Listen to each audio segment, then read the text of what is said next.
시청자 여러분 안녕하십니까. 생방송 심층토론입니다. 2012년 대선의 화두가 복지였다면 이번 제19대 대선의 화두는 단연 일자리 분야입니다. 특히 청년 실업 100만 명 시대를 맞은 우리나라로서는 새 정부의 청년 일자리 정책에 대해서 매우 큰 기대를 걸 수밖에 없겠는데요. 자, 그래서 오늘 생방송 심층토론에서는 문재인 정부의 청년 일자리 정책은 무엇이고 청년난 실업을 해소할 해법은 무엇인지 집중적으로 토론해 보도록 하겠습니다. 시청자 여러분께서도 전화와 문자로 의견 주실 수 있습니다. 여러분께서 주신 소중한 의견은 실시간으로 전해드리겠습니다. 자, 그럼 취재 내용 보시고 토론 시작하겠습니다. 촛불 민심에서 정권 교체로. 하지만 그 중심에는 청년층의 투표 열기가 큰 몫을 했습니다. 심각한 청년 실업이 촛불로, 정권 교체로, 투표장의 열기로 이어진 것입니다. 문재인 대통령도 취임과 동시에 일자리 대통령을 자청하고 대통령 1호 업무 지시로 일자리 창출을 제시했습니다. 이에 따라 당장 10조 원의 일자리 추경 예산 편성이 본격화할 전망입니다. 하지만 실업률은 17년 만에 최고 수준으로 치솟은 가운데 청년 실업률도 11.2%로 역대 최고 수준을 기록하고 있습니다. 문재인 대통령이 후보 시절 내세운 공약은 청년 창업 확대, 실패한 창업자의 재기를 돕는 지원 펀드, 청년 비정규직 차별 금지, 공공부문 블라인드 채용 의무화, 대학 등록금 낮추기. 이를 통해 청년들이 자신의 꿈을 현실로 만드는 나라다운 나라를 만들겠다고 공약했습니다. 소득주도 성장을 표방하며 일자리 창출에 팔을 걷어붙인 새 정부. 새 정부 출범에 압도적인 지지를 보낸 청년층에 문재인 대통령이 어떻게 화답할지 관심이 쏠리고 있습니다. 네, 오늘 생방송 심층토론 문재인 정부 들어서 청년 일자리 해법 찾기라는 주제로 함께하도록 하겠습니다. 네 분의 패널과 함께할 텐데요. 먼저 조상진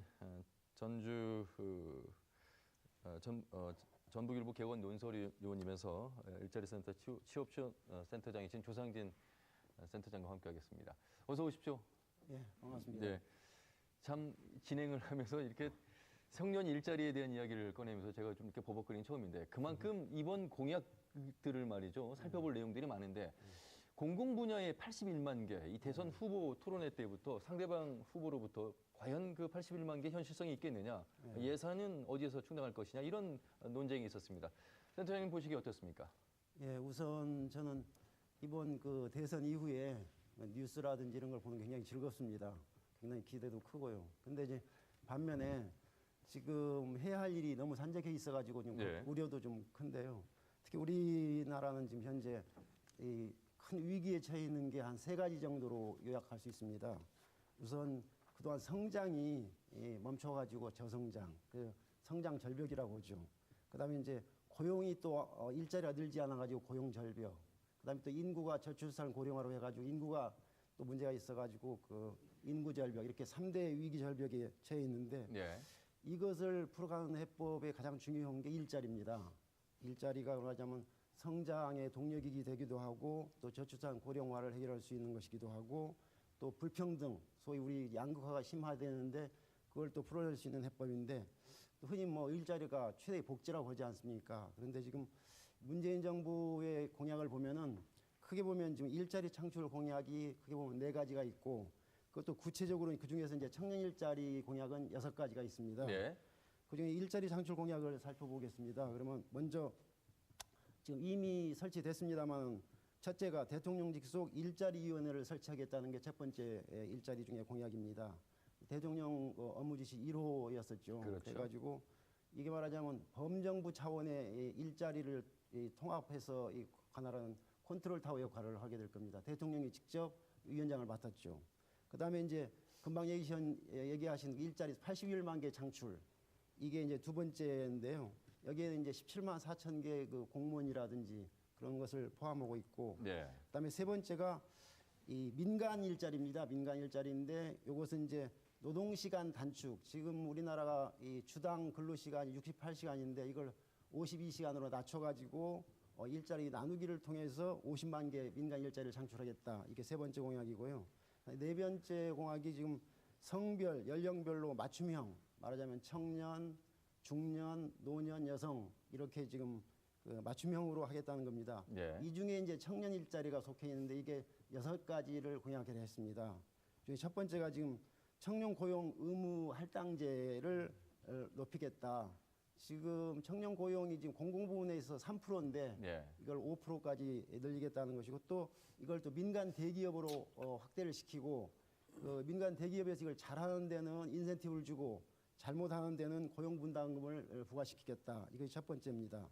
두 번째 청년 일자리 공약은 추가 고용 지원 제도를 신설하겠다는 것인데요. 이것은 중소기업에서 그 청년을 세 번째로 고용, 말하자면 3명 고용하면 그중에 1명분을 전액 3년 동안 지원하겠다. 그래가지고 2천만 원 한도에서 5만 명까지 지원하겠다. 예. 이게 두 번째 공약입니다. 그리고 세 번째 공약이 청년 구직 촉진 수당입니다. 지금 미취업 청년 그중에 이제 18세에서 34세를 말하는데 특히 이제 니트족 말하자면 취업을 아예 포기한 그런 사람들을 포함해 가지고 이런 구직 활동에 생계 어려움이 없도록 하기 위해서 구직하는데 촉진 수당을 주겠다는 겁니다. 그다음에 네 번째가 이제 채용 관행을 개선하겠다는 건데요. 그 동안에 이제 우리 대학생이라든지 청년들이 스펙 쌓는데 굉장히 많은 노력을 했는데 그런 스펙을 보지 않는 이력서를 보지 않도록 그래서 브라인드 채용을 하는 것인데 이게 이제 네네. 공공부문부터 해가지고 민간기업으로 확대하겠다. 이게 지금 네 번째 공약입니다. 그다음에 청년 일자리 다섯 번째 공약은 기술형 청년 창업 자금 지원을 하겠다는 건데 이건 주로 이제 벤처기업을 말하는 건데요. 모태펀드 청년 계정을 신설하고 아까 얘기 나왔습니다. 실패하더라도 재기할 수 있고 네네. 재창업 자금을 지원해주고 그다음에 4대 보험료도 지원해주고 공동 구매해주겠다 이런 내용으로 되어 있습니다. 여섯 번째가 이제 벤처기업에다가 공공특허를 무상으로 적용하겠다. 예. 말하자면 그 공공특허는 특허권은 소유자가 갖고 있지만 누구나 쓸 수 있는 이런 것을 무상으로 지원하겠다. 이런 것이 크게 한 6가지 정도가 되겠습니다. 예. 자, 이 조상진 위원께서 아주 구체적으로 자세하게 설명을 해주었습니다. 그럼 우선 말이죠. 이 공공 분야의 81만 개 창출 이것이 가능한 것인가? 이 부분에 대해서 먼저 의견을 좀 들어봐야 되겠습니다. 요즘 다시 공무원 시험이 이제 더 확장할 것을 기대하면서 다시 고시촌으로 몰려들고 있다. 아마 이런 뉴스를 많이 접하셨을 텐데 81만 개 어떻게 일어날 것인가? 가능할 것인가? 이 부분을 좀 구체적으로 박재식 교수님 짚어주세요.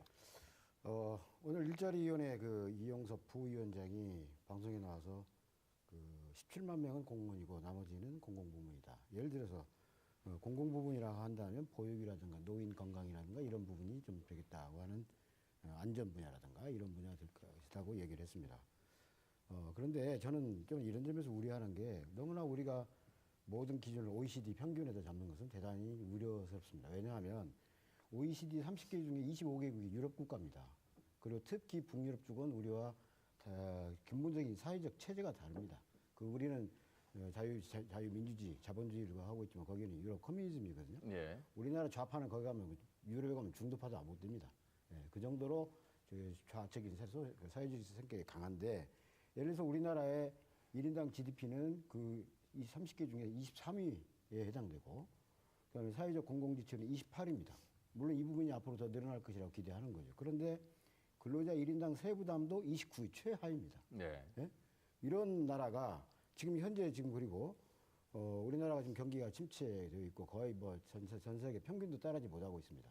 그런 상황에서 여러분 아시다시피 조세 부담률이 많이 증가돼야 조세 부담률을 올려가야 그런 재정에 대한 지원이 가능한데 이 조세 부담을 현재 상태로 놔둘 수밖에 없는 한계가 물론 부분적으로는 있지만 뭐냐면 정부 부채가 많이 증가하고 있고 그다음에 경기는 침체되고 있고 거기다가 가계부채는 1360조로 굉장히 위험한 지금 선에 넘나들고 있고 그래서 국민들의 세부담 능력이 당분간 좀 많지 않을 거다. 네. 그러니까 증세하는 것도 힘들 거다. 그러면 전에 했던 부분을 감면하는 부분, 디덕션 줄여주는 부분을 복원한다든지 아니면 뭐 부자 소득이 많은 고소득층이 아니라 고자산가들 이런 아니면 기업 이런 부분에서 가능할 건데 그런 부분들이 얼마나 가능할지 이것도 하나의 의문이 된다.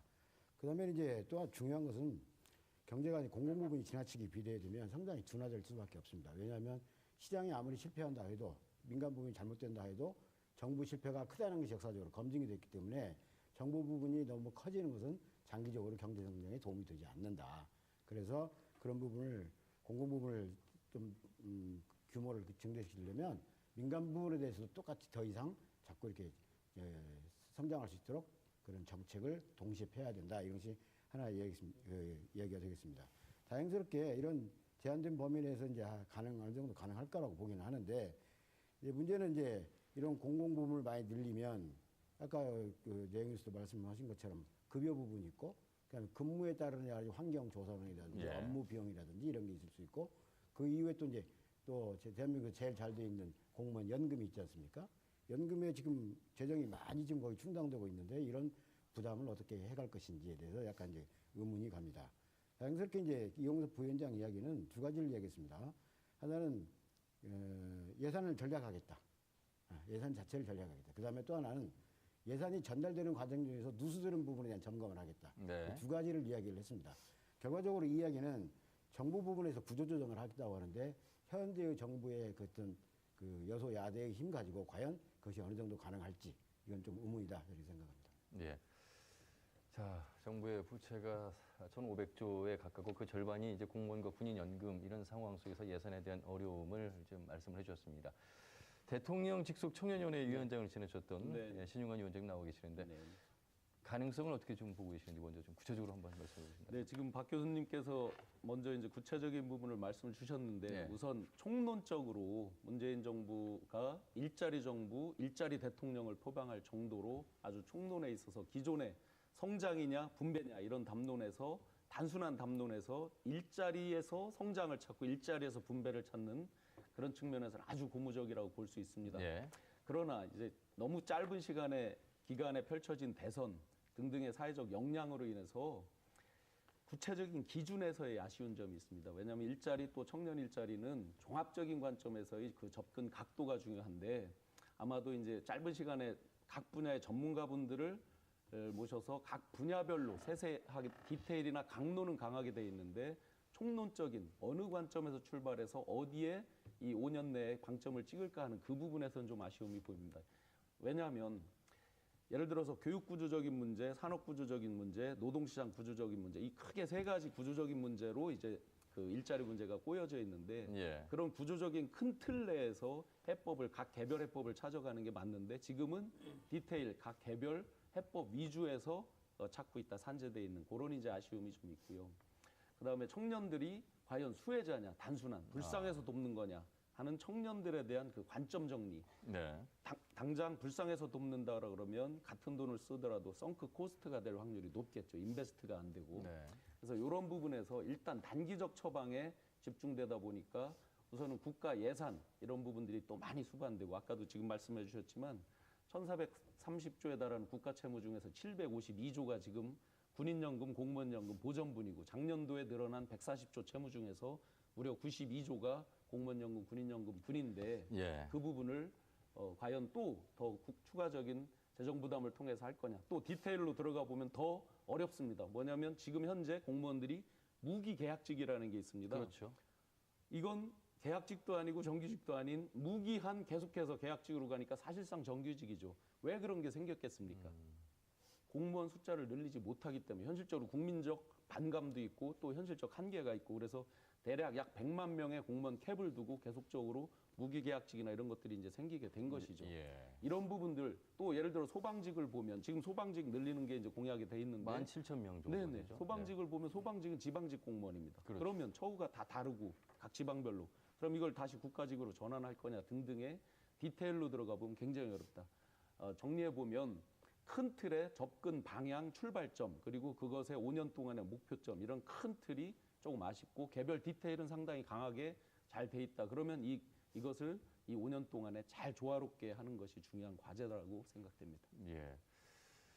말씀하신 것처럼 이제 소방 공무원, 경찰 공무원, 또 사회복지 공무원이 이 공공 분야 81만 개의 중심에 들어가 있는데, 소방 공무원 같은 경우 뭐 99%가 다 지방직 공무원, 이런 사례를 통해서만 말씀을 해주셨고 이해가 좀 되실 것 같습니다.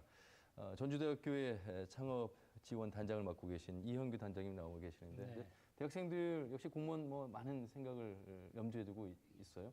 문재인 정부의 이 청년 일자리 장단점을 좀 살펴서 말씀해 주신다면요. 우리 신 위원장님이 큰 틀에서 뭐가 좀 아쉽다.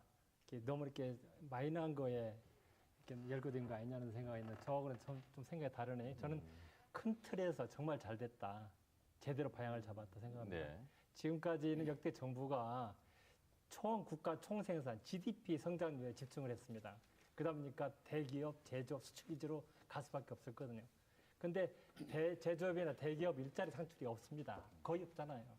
그러니까 결국 일자리 창출과 큰 중소기업 창업에 중점을 두고 일자리 창출을 정부의 최우선 지표로 삼겠다는데 큰 방향은 정말 잘 잡았다. 네. 이렇게 보고 있고요.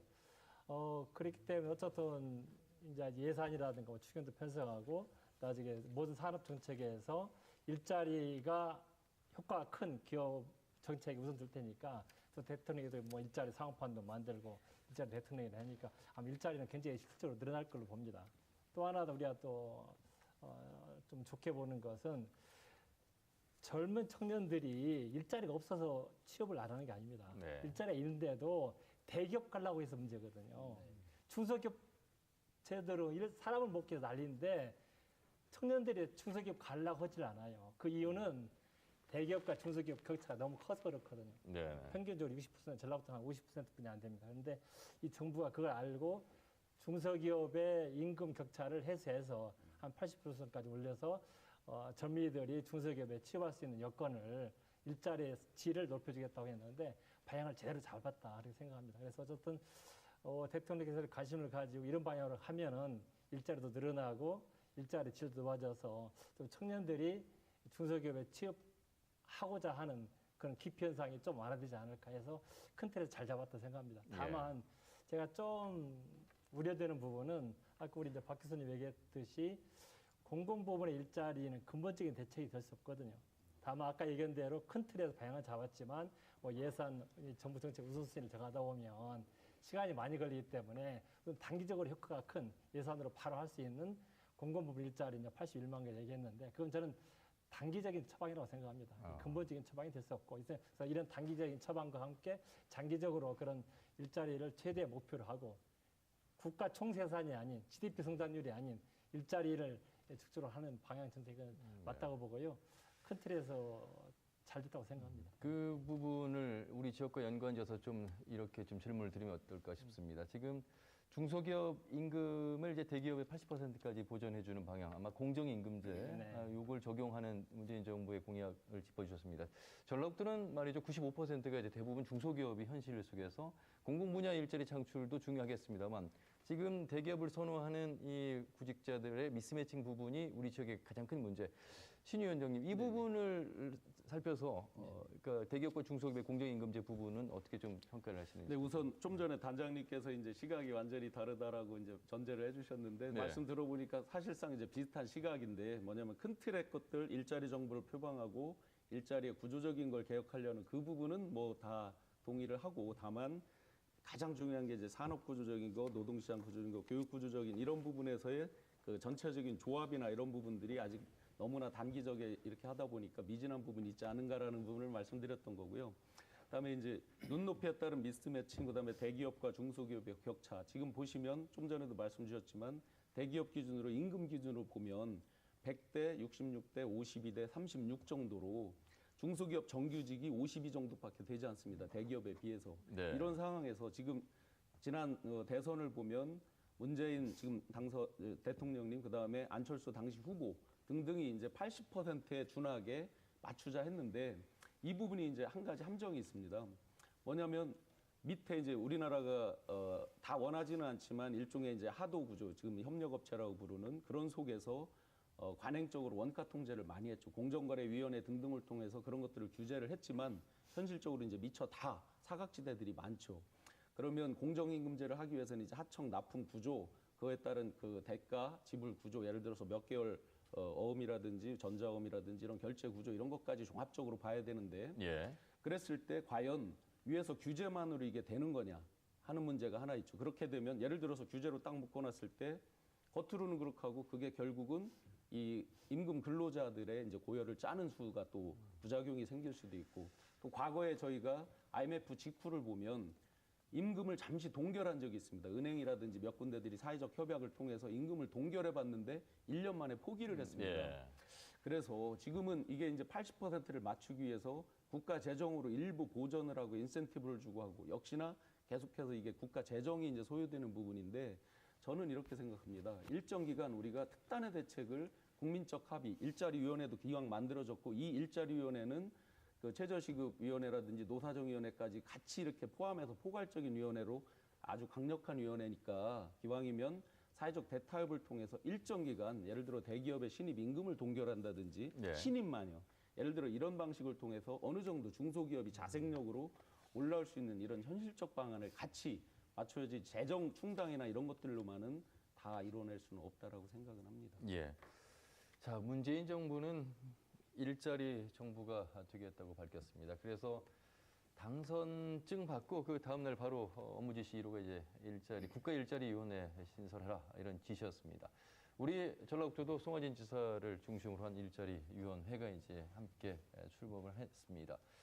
조상진 위원님, 예. 이 국가일자리위원회가 이런 청년 실업난 예. 해소를 이제 해결하는데 우선 반가운 소식으로 이제 접해야 되겠습니다만 어떻게 보시는지요? 그렇습니다. 지금 정권 초기고 지금 말하자면 힘 있을 때 아닙니까? 그리고 지금 국민들의 열망도 지금 잘 모아져 있고 그래서 특히 대통령의 의지가 굉장히 중요한데 예. 강한 의지를 가지고 있고 지금 미국 같은 경우도 트럼프 대통령이 많은 비난에도 불구하고 일자리 문제는 그래도 상당히 잘 해결되고 있다 네. 얘기인데 그건 그만큼 대통령이 직접 챙기면서 의지를 가지고 하니까 그런 건데 지금 문재인 대통령이 직접 집무실에다 현황판을 놔두고 뭐 하루하루 챙기겠다. 그러니까 아마 그리고 지금 범정부적인 모든 부처가 통합 그 위에 있는 컨트롤 타워로서 이제 일자리위원회를 가지고 힘있게 밀어붙이니까 잘 될 겁니다. 근데 다만 좀 아쉬운 점은 그 로드맵이라든지 걸 좀 체계적으로 잘 해야지 자칫 잘못하면 이렇게 정부 자금만 넣는 것이 특히 인턴 같은 경우 대개 지금 우선 제일 먼저 할 수 있는 게 인턴제로 많이 하는데 그러니까 그것은 최종적으로 보면 거의 임시직만 양산하고 악순환이 이렇게 되는 경우가 많습니다. 예. 그래서 그런 거에 대한 염려라든지 이런 것까지 다 감안해서 로드맵을 잘 짜고 그렇게 나가야 되지 않겠느냐 그런 생각을 갖습니다. 예. 박태식 교수님 생각은 어떠신지요? 아까도 좀 말씀드렸지만 우리가 이제 공공부문이 지나치게 많아지면 아마도 이제 이 정부가 좀 진보적인 색채를 가진 정부이기 때문에 공공부문의 일자리를 많이 늘리려고 할 겁니다. 그리고 재정을 많이 써서 복지부문이라든가 일자리를 이렇게 쓰려고 할 건데 현재로서는 좀 부담이 있는 그런 정책의 변화다 이렇게 생각을 하고요. 그래서 결국에는 정부가 일자리라든가 경제 문제에 지나치게 개입하는 것은 경제 활력을 불러일으키는데 굉장히 저해 요소가 됩니다. 왜냐하면 그동안 우리나라 그 재벌기업이나 대기업들은 다 정부의 비호하에, 정부의 보호 아래 커왔습니다. 자생력이 없습니다. 그러니까 지금도 막대한 거의 뭐 600조 내지 800조라는 여유자금이 있음에도 불구하고 전혀 투자하지 않고 눈치만 보고 있는 거죠. 오히려 지난 10년 동안에 한 400조 정도를 해외에서 투자를 했다고 합니다. 자, 그래서 이제 국내에는 일자리가 없어지고 해외에서 일자리가 더 많아지는 그런 역전 현상이 생겼는데 정부의 재정을 갖고 일자리를 해결하겠다는 그런 믿음이 너무 강해서 좀 우려가 된다. 그래서 좀 우리가 좀 재정 지출에 의해서 일자리가 만들어진다는 것은 사실 일자리 자체가 만들어지는 게 아니고 일자리의 구성, 배치가 다 달라질 부분이 더 크다 이렇게 생각을 합니다. 그리고 요즘 같은 그 불경기에 공직을 너무 공공 부분에 너무 그 일자리를 많이 만들면 우수 인력들이 불안정한 사기업 쪽으로 가지 않고 공공 부분에 쏠려버립니다. 예. 그러면 아까 우리가 잘 아시는 것처럼 정부의 전체적으로 공공 부분은 역시 이제 아까 말씀 정부 실패라는 일정한 한계를 갖고 있는데 민간 부분이 생산력이 떨어져 버려요.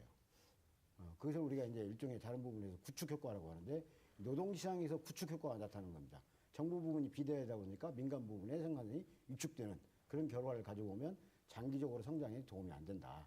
그렇기 때문에 현 정부가 아까 이제 물론 일자리라는 게 모든 부처가 다 종합적으로 해서 그 일자리의 위원회가 이제 그 컨트롤 타워 역할을 한다고 이제 그런 얘기를 했기 때문에 이런 일자리 정책은 결국에 모든 정책과 다 연관돼서 최종적인 결과로 나타나는 것이기 때문에 우리가 일반적으로 얘기하는 중앙정부의 인구 정책이라든가 또는 여러 가지 산업 정책, 그다음에 교육 정책, 요즘에 이제 중요시되고 있는 청년이라든가 그다음에 노년에 관한 정책, 그다음에 이제 여성 정책, 소득 정책, 그다음에 이제 지역 정책 이런 모든 정책의 결정체가 인구 일자리로 나타날 것이다.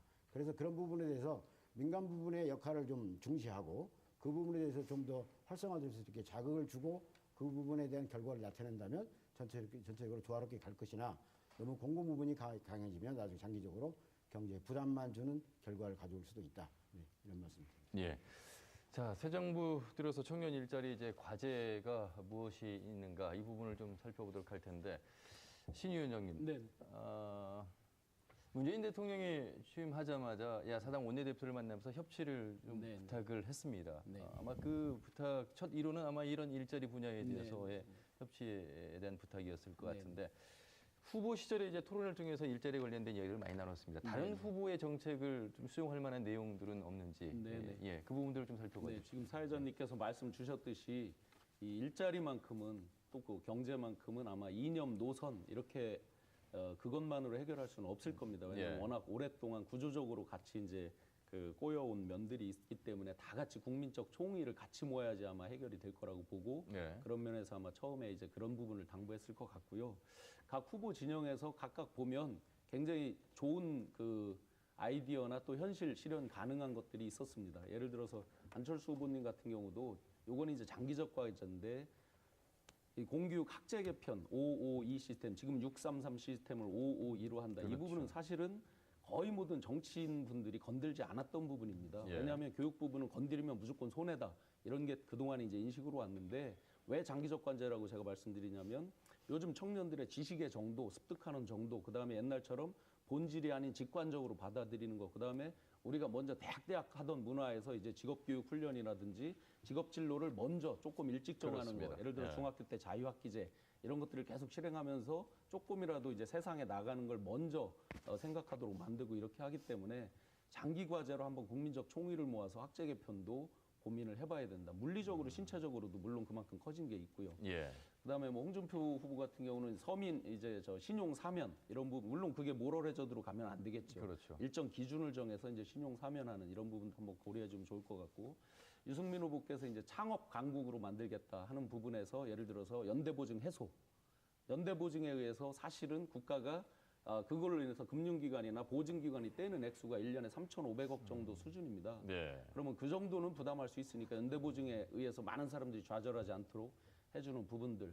그다음에 심상정 후보께서 5년 전, 4년 전에 냈던 각종 개혁 공약이 사실은 이번에 각 당에서 반영된 그 내용들이 상당히 많습니다. 네. 심 후보께서 이제 살찐 고양이법이라고 그래서 최저 임금과 최대 임금의 격차를 30배 이내로 만드는 이런 부분들은 우리가 반드시 고려해 볼 필요가 있고요. 모든 후보 진영에서 거의 공통적으로 온 부분이 최저시급 10,000원입니다. 1만 원. 그런데 이제 시기만 조금씩 다르죠. 2020년까지 하느냐, 2022년 임기 내 5년 내 하느냐인데 예. 지금이 올해가 이제 6,470원인데 매년 7.5에서 8.5% 사이를 인상을 했습니다. 그런데 2020년 정도에 하려면 약 20% 정도씩 인상을 해야 되는 부담이 있습니다. 요건 어느 함정이 있냐면 약 570만에 이르는 이제 자영업 하시는 분들, 엄마 아빠가 이제 예를 들어 치킨집을 하고 자녀가 뭐 알바를 한다. 네네. 이런 경우에 이제 서로 딜레마가 있죠. 어느 쪽 최저임금을 갑자기 높이면 자영업자들이 수익이 떨어지고 이제 이런 면들이 있기 때문에 그런 사회적인 밸런스를 잘 유지하면서 어떤 인상률이나 이런 것들을 잘 결정하면 좋겠습니다. 예. 자, 말씀하신 타 후보들에 대한 공약을 수용하는 부분, 그리고 전 정부에서는요, 아시는 것처럼 창조경제혁신센터를 통해서 벤처기업의 생태계를 조성하고 또 지역 경제를 활성화하는 측면, 그리고 아울러서 이제 청년 창업에 대한 활성화가 좀 이루어졌던 부분. 그런데 새 정부 들어서 이런 것들을 이제 전 정부 흔적 지우기식으로 가서는 안 된다, 또 이런 여론도 있어서요. 이영규 단장님, 함께 좀 융합해서 시너지를 창출할 수 있는 분야는 어떤 것들이 있을까요? 진행자님께서 말씀하신 대로 박근혜 정부에 했던 창업 생태계 네. 조성하는 문제 하고 현 문재인 정부의 일자리 창출하고는 같이 가야 됩니다. 네. 서로 시너지 효과를 발휘했을 때 효과가 극대화 된다고 생각하고요.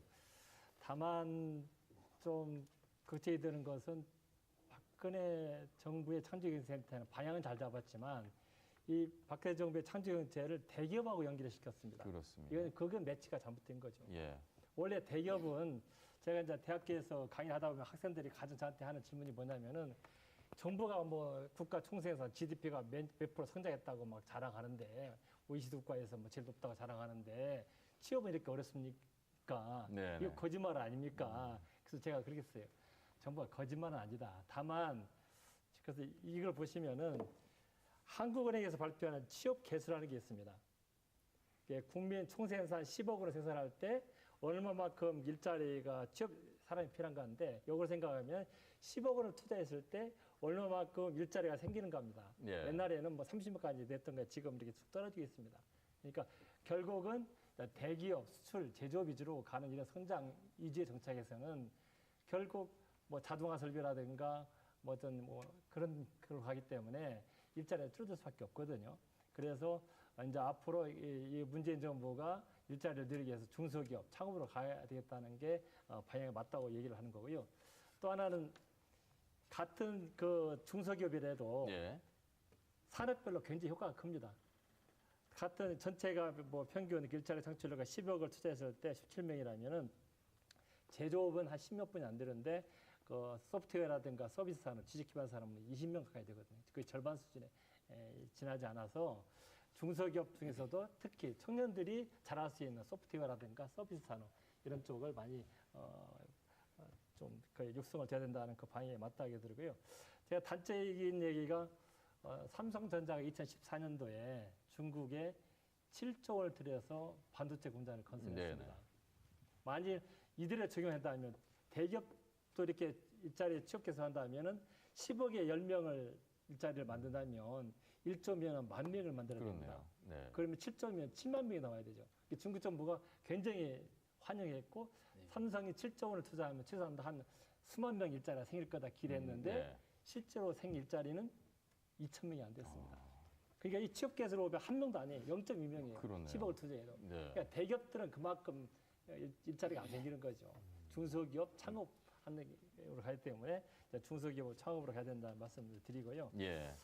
그래서 어쨌든 이제 문재인 정부가 중소기업 창업, 그래서 청년들이 그래 중소기업의 일자리 질을 높여서 중소기업 취업할 수 있도록 해야 된다는 방향은 맞고요. 다만 제가 걱정스러운 것은 우리나라 똑똑한 청년들이 전부 다 공무원 하고 대기업만 가려고 그럽니다. 이게 큰 문제입니다.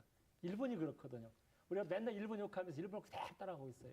근데 정말 선진국인 미국이나 중국은 요새 중국도 굉장히 똑똑한 친구들이 창업을 갑니다. 예. 미국도 마찬가지거든. 똑똑한 친구들은 대기업이나 무슨 어디 공무원 하려고 안 하죠. 창업을 하려고 그러죠. 미래 유망 분야에서 창업을 하려고 그럽니다. 그러니까 뭐 빌 게이츠도 나오고 스티브 잡스도 오고 마크 저커버가 나왔는데 미국이나 중국은 가장 큰 기업이 창업한 지 얼마 안 된 기업입니다. 네. 우리나라는 삼성, 현대, 뭐 100년 된 기업을 자랑하는데 그게 별로 좋은 건 아니거든요. 그래서 어쨌든 이렇게 청년들이, 똑똑한 청년들이 대기업이나 공무원 가려고 하지 말고 정말로 새로 유망 분야에서 창업할 수 있도록 그런 풍토를 만드는 게 가장 중요하다 이렇게 네. 생각합니다. 아마 이 TV 시청하시는 가족분들 중에서 대기업을 가려고 하는 이유가 여러 가지 있는데 왜 그걸 모르면서 그렇게 단장님이 예, 얘기할 텐데 또 하나, 라는 예. 생각을 하실 것 같습니다. 또 하나 예. 제가 근데 전라북도는 99.6%다 중소기업입니다. 그렇습니다. 예. 있으니까 저도 그 학생이 있어서 앞으로 이런 분야 유명하니까 중소기업에 가라. 그래서 실제로 그쪽에서 사람 구해달라 해서 그 학생을 설득해서 중소기업에 가겠다고 했는데 나중에 그 학생이 다시 들어왔어요. 안 되겠습니다. 왜 어머님이 가지 말랍니까? 네. 아들이 하나인데 야 이놈아 그래가지고 장가라도 갈 수 있겠느냐? 장가라고 가려면 봄이라든가 버스 한 대 가야지. 이름도 중소기업 가지고 누가 장가를 가겠느냐? 그래가지고 안 견디겠다는 거예요.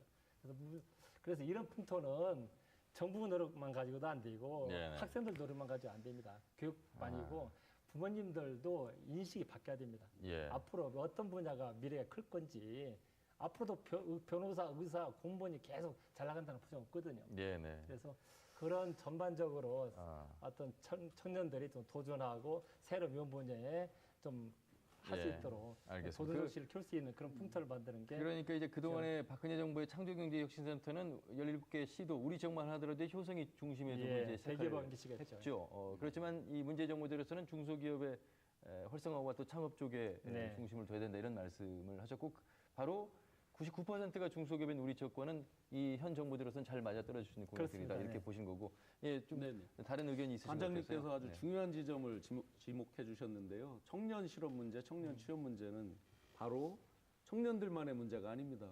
요즘 뭐 루터족이라고 이제 캥거루족, 청년들이 취업 못하면 결국 결혼 늦어지고 출산 늦어지고 이게 이제 국가적인 전부 인구 구조에 이제 왜곡이 왔고 결국 늙을 때 어느 정도 나이 들 때까지 끼고 살아야 되는 이런 문제가 돼서 청년 문제는 곧 부모님의 문제다라는 생각으로 같이 인식을 같이 바꿔줘야 되고요. 대기업, 중소기업 다 알고 있습니다. 청년들도. 근데 1년에 대기업에 신규로 들어갈 수 있는 사람 8.6%밖에 되지 않습니다. 네. 현실적으로. 그렇다면 지금은 이제 여러 가지 그 전형 제도라든지 복지제도 여러 가지들이 사회적으로 같이 변하니까 부모님들도 자녀분들께 너무 대기업 하는 부분을 조금만 줄여주시면 좋을 것 같고요. 네.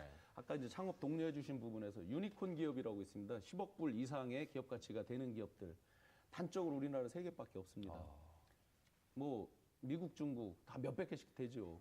이런 부분에서 또 미국은 이 창업을 통해서 신규 일자리가 매년 300만 개 이상 창출되고 있는데 저희는 이제 그런 부분에서 어떤 도전 정신, 앙트레프러너십 이런 부분에 그것이 상당히 지금 약하고 창업 선호 지수가 33밖에 되지 않습니다. 미국이 70입니다. 창업을 선호하지 않습니다. 이 인식도 빨리. 네. 근데 청년만 바뀔 수는 없죠. 그건 다 같이 그렇죠. 예, 사회 전체적으로 바뀌어야 될 것 같습니다. 예, 자, 뭐 창업을 원하는 사람들이 많겠지만 창업에 대한 위험 지수를 걱정하는 분위기도 여전히 팽배하기 때문에 이런 의견들을 주신 것 같습니다. 청년 일자리만 문제인 것은 아닙니다. 우리가 청년 실업률을 말할 때 청년의 그 나이는 15세에서 29세를 얘기합니다만 그 이후에 중장년 그리고 노인의 일자리까지도 상당히 심각한 부분입니다. 여기에 이제 여성들의 경력 단절까지도 대두되고 있죠. 이 부분은 조성진 의원님께서 좀 지적을 해주시죠. 금방 얘기가 나왔습니다만은 청년, 그다음에 중장년, 노년 이렇게 세대적으로 이어지는 게 전부 연결되어 있습니다. 맞물려 갑니다, 이게. 그래가지고 금방 얘기 나왔으면 특히 제가 노인 문제를 주로 많이 하니까 노인의 경우 예를 들어보면 노인이 우리나라가 특히 그 빈곤율, 자살률이 세계 1위라고 그러지 않습니까? 네. 그리고 우리나라 지금 정년 퇴직이 법적으로는 60세로 되어 있습니다만 실질적인 은퇴는 53세로 되어 있습니다. 그러니까 근데 우리나라 노인들이 지금 일하는 나이는 73세까지 세계에서 가장 늦게까지 일합니다. 그렇습니다. 그러니까 은퇴하고 20년간을 더 일해야 되는 겁니다. 근데 그 이유가 아까 얘기 나왔습니다만 자녀들의 말하자면 교육 문제, 그다음에 취업, 그다음에 결혼까지도 부모들이 우리들은 지금 책임지는 형태 아닙니까? 예. 그러다 보니까 그 자녀들에 대해서 이렇게 쏟아붓고 보니까 결국 자기는 노후 준비는 안 돼 있는 상태죠. 이게 전부 말하자면 자녀가 취업을 하면 부모인 노인들이 훨씬 수월해지는 것이고 이게 서로 맞물려 들어갑니다.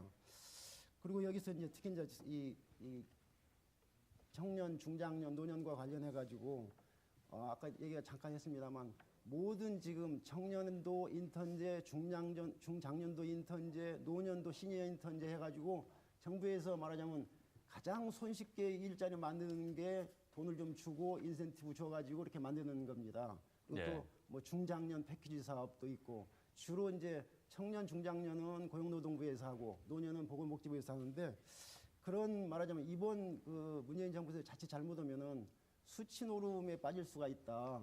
말하자면은 우선 당장 보여줘야 되고 성과를 내야 되기 때문에 그런 측면이 있어서 그거에 대한 염려가 좀 있고요. 네. 그다음에 지금 베이비 부모들이 지금 막 쏟아져 나옵니다. 그렇죠. 베이비 부모는 이제 1955년에서 63년생들, 지금 50대 후반에서 60대 초반이죠. 대개 이제 베이비 부모라고 하는 것은 미국이나 일본 같은 경우는 2차 세계대전 이후 네네. 태어난 세대를 말하고 우리나라는 이제 한국전쟁 이후에 태어난 세대를 말하는데 주로 이제 합계 출산율이 3.0 이상인 경우를 말합니다. 근데 이 베이비 부모들한테 이 조사를 해보니까 거의 대부분 베이비 부모도 그렇고 노인도 그렇고 우리나라에 파트타임을 원하는 경우가 상당히 많습니다. 네. 그러니까 전일제 풀타임으로 하루 종일 일하는 것보다는 파트타임 일자리에 대한 관심을 좀 정부에서 많이 가져줘야 되겠다. 이런 생각도 갖고요. 그다음에 지금 특히 일자리를 얘기할 때 청년과 노년이라든지 세대 갈등을 또 얘기합니다. 네. 일부는 부추기는 측면도 없지 않은데 그런데 제가 이렇게 노인 일자리를 많이 하다 보니까 청년과 노인의 일자리는 상당히 다릅니다. 네네. 겹치지 않습니다. 특히 노인 같은 경우는 제가 보면 되게 단순 노무직이 많습니다. 경비라든지 청소, 뭐 주차 관리, 주방 보조, 요양보호사 이런 것이 많기 때문에 청년의 일자리하고는 좀 상당히 다르다는 거 그런 인식이 좀 필요하지 않을까 싶습니다. 예.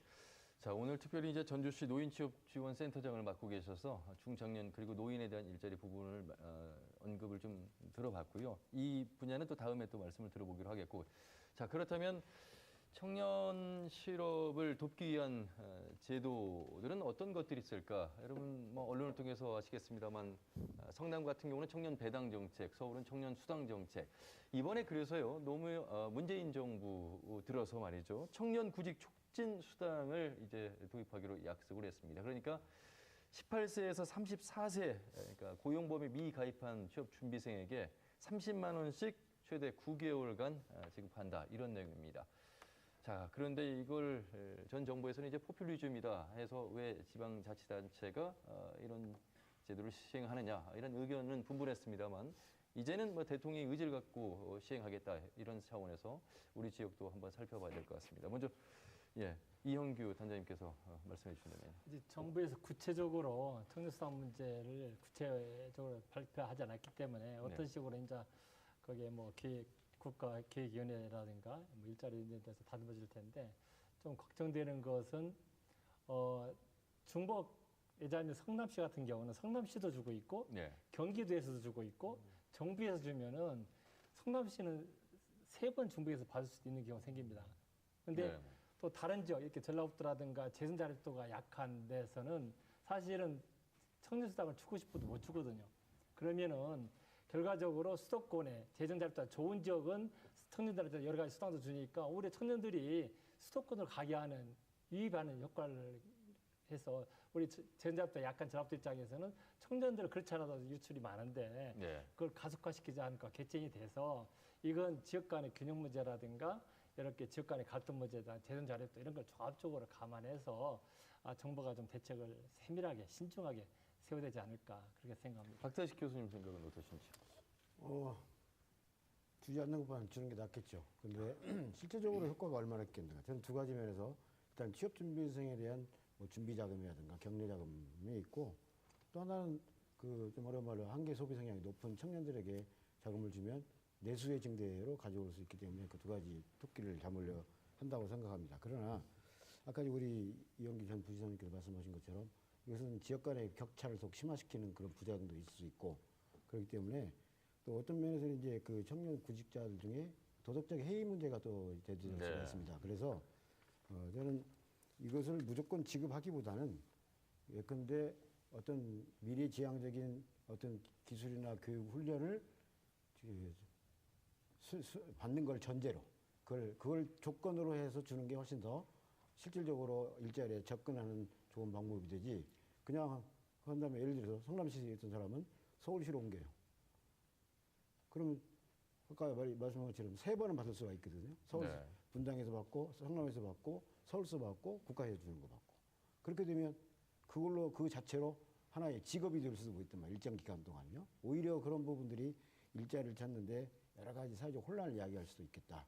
그래서 그런 어떤 세밀한 정책의 검토가 필요하다 저는 생각합니다. 청년 배당은 의미가 있는 특히 성남시에서 한 것은 의미가 있는 것은 우리나라가 지금 예전에 한참 논쟁인 선별적 복지, 뭐 보편적 복지 논쟁이 있었는데 이건 선별적 복지에서 보편 복지로 나아가는 하나의 예시고 또 지금 뭐 북구 유럽에서 일부 나옵니다만 그 기본소득, 소위 베이직 인컴이라고 해가지고 그 사람의 재산이나 뭐 이런 거 아무 따지지 않고 그냥 주는 거 이런 거에 대한 그 어떤 이 시범적인 사례로서 우리가 잘 검토해 볼 필요가 있는 것이고 또 이게 이제 여러 가지 형태가 있습니다. 이렇게 카드로 주는 거, 현금으로 주는 거 여러 가지가 있고 또 각각 제한적인 조건들이 좀 붙어 있습니다. 그래서 근데 종합적으로 큰 방향에 있어서는 한번 시도해 볼 만한 것이고로되 좀 세밀한 검토가 좀 필요하겠죠. 네, 지금 말씀 주신 대로 예를 들어서 이제 기본소득제 뭐 심상정 후보께서도 300만 원을 이제 제시를 해주시고 하셨는데 아까 박 교수님께서 말씀 주신 대로 스웨덴에서 국민투표를 한 적이 있죠. 근데 거기는 조세 부담률이 약 56%에서 60%까지 갑니다. 그러니까 저희랑 이제 그런 부분 체계 이런 부분을 세밀하게 검토하고 하는 부분들이 지금 지적해 주셨듯이 면밀한 검토가 필요한 것 같고요. 우선 결론부터 보면 우리 대한민국 청년들의 특수성 때문에 청년 기본수당이나 이런 것들을 하는 부분에 대해서는 어쨌든 기가 죽은 청년들의 기를 살린다는 부분에서는 인정을 할 수 있지만 명확한 기준 정리가 필요하다는 거죠. 뭐냐면 자, 물고기를 줄 거냐, 물고기 잡는 법을 줄 거냐. 100세 시대라고 합니다. 그럼 20대 초중반부터 시작해서 자기가 노력하지 않는 사람들에게 예를 들어서 아까 모럴해저드 말씀이 있었는데 그런 부분으로 변질되고 이런 부분은 절대로 안 되는 거죠. 그다음에 무조건적인 국가의 재정 부담만 지는 그런 방향으로 갈 수는 없는 거죠. 예를 들어 네. 서울시에서 이제 시범적으로 했던 부분들이 약 2,500명에게 지급을 했고 성남시에서 이제 일부 했던 것들이 예를 들어서 시장에 이제 깡으로 나온다든지 상품권이 깡으로 나온 이런 이제 부작용이 있었는데 네. 그러려면 결국은 사다리를 만들어 주자. 기본적으로 그 베이스를 구축할 수 있는 즉 예를 들어서 구직을 하기 위해서 학원을 다닌다든지 그게 지금 바우처 제도 같은 것들이 이제 막 생기고 있죠. 그래서 제도적으로 면밀히 큰 틀에서 주는 부분에 대해서는 우리 현실적 부분 때문에 인정을 하지만 기왕이면 그게 미래로 전진할 수 있는 사다리가 될 수 있도록 그 노력하는 자에게 더 인센티브가 되는 방향으로 유도를 해주는 게 중요할 것 같습니다. 예. 청년 실업률이 11.2%고 실제 체감 실업률은 한 25%까지 되는데 전라북도는 한 15.5% 그러니까 평균보다 높은 상황에서 전라북도 역시 청년 정책 포럼 등을 만들어서요. 청년 실태 조사를 하고 또 청년 기본 조례를 공포해서 시행하고 있는 모습을 보이고 있습니다. 아무래도 전 부지사를 지내셨고 함께 하셨던 이 조례에 대해서는 어떻게 좀 보시는지 방향성. 어떤 큰 방향이라는 건 잘 됐는데 이제 예. 구체적인 것은 가장 핵심이 전라북도는 중소기업이 99.6%를 차지하고 있거든요. 네. 아까 얘기한 대로 청년들은 이제 중소기업을 취직을 원하지 않으니까 대기업이나 이런 그런 데 이제 나가는 거고 전라북도의 가장 큰 문제는 20대 순위율이 전국에서 가장 높다는 겁니다.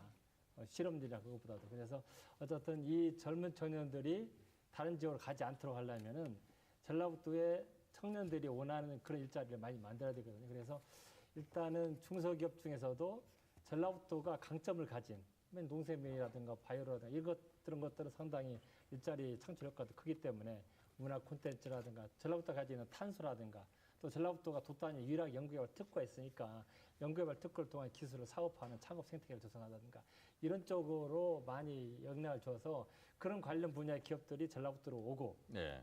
그런 기업들이 전라북도에서 내려서 경제를 키워갈 수 있도록 도와주고 또 그런 분야의 학생들이 젊은 청년들이 창업할 수 있도록 그런 창업하기 좋은 전북을 만드는 게 굉장히 중요하다고 봅니다. 예. 그리고 또 하나 중요한 것은 이 청년들하고 중소기업 사실 중소기업들은 이제 사람을 못 구해서 이제 그러고 있으니까 서로 매칭할 수 있는 네트워크를 강화하기 위해서 그래서 제가 있을 때 이제 산학관 커플 사업이라고 그렇죠. 있습니다. 예. 말하자면 기업이 중소기업이 원하는 인력을 대학교에서 양성해 주면은 그걸 중소기업에서 자기들이 다 채용해 쓰겠다. 네. 그걸 계약하에 하고 있는데 그게 굉장히 반응이 좋습니다. 그래서 이런 사업을 확대한다거나 중소기업 중에서도 대기업 못지않고 탄탄하고 있고 말하자면 전망이 좋은 중견기업들이 좀 모아서 대학생들한테 취업 박람회를 할까요?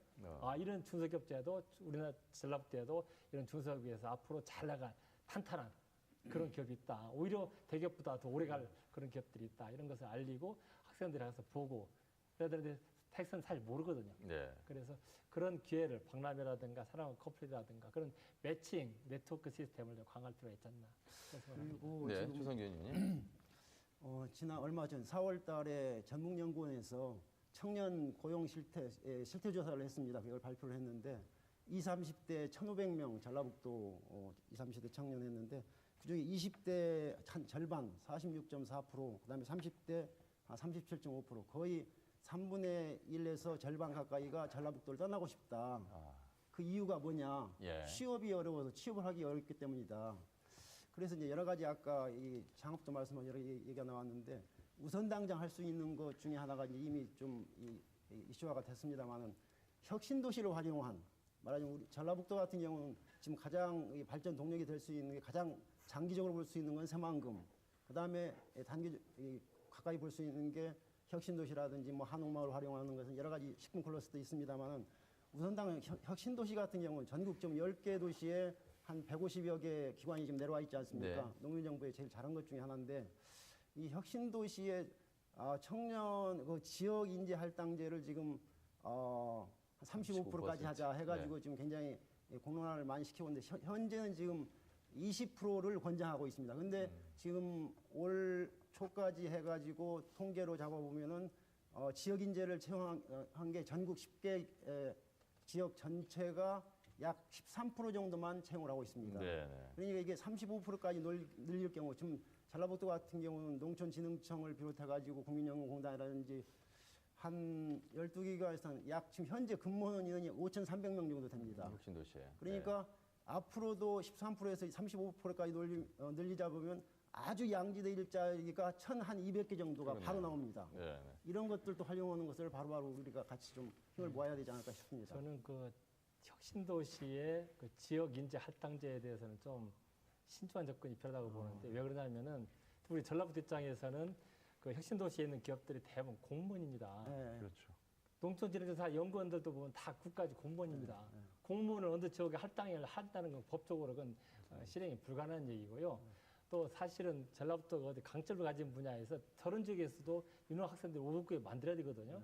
전지대학교 창업이 있지만 전지대학교 창업은 학생들의 반절 이상 여지에서 옵니다. 네. 그래서 우리가 잘할 수 있는 분야를 키워서 오게 만들어야지 근데 제가 이거 있다 지역으로 보니까 이렇게 칸막이 하는 것은 근데 전국적으로 35%를 하는 것이고 그다음에 그러니까 국가적으로 제가 바람잡이 못한 것 같아요. 입학사정을 하면서 이렇게 고등학교 돌아다니면서 이렇게 보니까 그 중요한 게 전남 광주 쪽에는 한전이 들어갔지 않습니까? 그러면 전남대학교 같은데 전기공학과가 굉장히 인기가 지금 있습니다. 네네. 이쪽 전북 같은 경우는 농생명대가 예전에는 크게 미안하지만 지금 굉장히 좀 상당히 예전에 비해서 이 높은 수준의 학생들이 네. 들어오고 네, 그렇게 그게 가야죠. 바로 예. 지금 그거 연계되는 예, 거죠. 예. 알겠습니다. 자연스럽게 가는 게 좋을 것 같습니다. 그러니까 현 법적으로 정부 할 들어서도 것보다. 이제 혁신도시 시즌 2가 나오면서 이제 활성화가 되고 있는 차원에서 그 접근을 우리 지역에 맞는 접근을 이제 좀 해주셨고 제가 신용환 전북을 보면서 특이점을 봅니다. 그 실업률도 높지만 고용률이 낮고 청년 기준으로요. 네. 그다음에 경제활동 참가율이 전국에서 거의 최하위 수준입니다. 청년의 경제활동 참가율이. 그럼 왜 그럴까? 약 37% 정도 됩니다. 평균 한 41 정도 되는데 상대적으로 현격히 떨어집니다. 그럼 왜 그럴까? 그럼 저희 이 전북의 산업구조 아까 이제 99% 이상이 이제 중소기업이고 아마 대부분 이제 제조 베이스로 많이 돼 있었죠. 단장님께서 차트를 잘 보여주셨듯이 네. 취업 유발 개수 또는 고용 창출 지수가 제조업이 심지어 이제 서비스업이 약 6배까지 올라가는 경우가 있습니다. 그럼 우리나라가 지금 서비스업이 약 58%고 새로운 일자리 청년들 조사해 보면 전부 서비스업을 선호하고 최근 신규로 일자리 이 전북 지역도 보니까 창출된 게 대부분 서비스업 관련된 부분입니다. 그렇다면 우리나라는 아직 서비스업이 58이고 독일이 우리가 제조 강국이라고 알지만 독일 산업 생산의 76%가 서비스입니다. 자, 그렇다면 우리 지역의 탄소 섬유나 식품 클러스터 이런 집중적으로 거점으로 육성할 부분들 플러스 청년들을 잡기 위해서는 청년들이 선호하는 건 이 모바일 미디어 시대 이후로 청년들은 저희가 설문조사 해봤을 때 87% 이상이 다 서비스업에 취업하기를 원합니다. 이 보여지는 게 좋거든요. 네. 직관적으로 자기가 느끼면 받아들이고 받아들이면 액션을 하는 게 요즘 청년들의 특징이기 때문에 지역에 이제 제조업도 중요하지만 공생공존의 관점으로 보면 일자리 관점으로 보면 제조업은 그 지역의 이제 영향력이 상대적으로 약해졌다. 그렇다면 지역에서 소유할 수 있는 서비스, 그 서비스는 종류가 다양하죠. 네. 아까 이제 컨벤션이라든지 이런 부분 다 서비스죠. 교육, 뭐 금융, 전부 서비스이듯이 그래서 지역의 청년들 붙잡기 위한 서비스가 무엇일까에 대한 집중적인 고민이 있어야겠습니다. 예, 신용환 위원장께는 좀 말씀의 시간을 많이 드려서요. 네, 예, 네. 나머지 분들께 마무리 시간 짧게 30초씩 드려보도록 하겠습니다. 박대식 교수님. 예. 일자리가 없는 이유는 공급 측면에서도 뭐 불경기라든지 뭐 산업 대체, 신산업 대체라든지 뭐 여러 가지 경쟁력 약화 이런 측면도 있지만 일자리에 대한 그 공급 측면 아니 일자리에 대한 공급이죠. 노동의 공급 측면에서 보면 우리가 지나치게 고학력 위주로 가 있었고 또 노동자들의 태도가 중소기업을 선호하지 않는다든지 이런 부분이 있습니다. 그럼에도 불구하고 아까 이제 서비스 업종이라는 것은 생산적 서비스는 좀 좋으나 그래도 나머지 서비스는 오히려 고용 유발 개수는 높지만 고용의 불안정이라든지 저임금에 시달릴 가능성이 있다. 그렇기 때문에 이런 여러 가지 것들을 고려해서 조금 더 그 심도 있는 우리가 좀 네. 접근이 필요하겠다는 생각입니다. 이영규 단장님, 예, 끝으로 한 말씀. 예. 어떤 중소기업이라든가 창업 생태계 초점을 맡은 그 문재인 정부 일자리 정책은 전라북도에는 아주 기일 수 있습니다.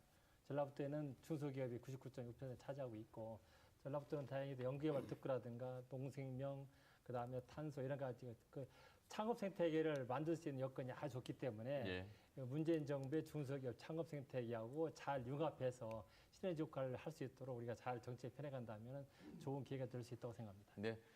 자, 정부의 정책도 중요하겠습니다만 우리 지역이 가지고 있는 지역적 기반을 좀 잘 살펴보는 일도 중요하다. 이런 말씀으로 마무리하도록 하겠습니다. 오늘 네 분의 고견 잘 들었습니다. 고맙습니다. 네. 자, 늦은 밤까지 시청해주신 여러분 고맙습니다.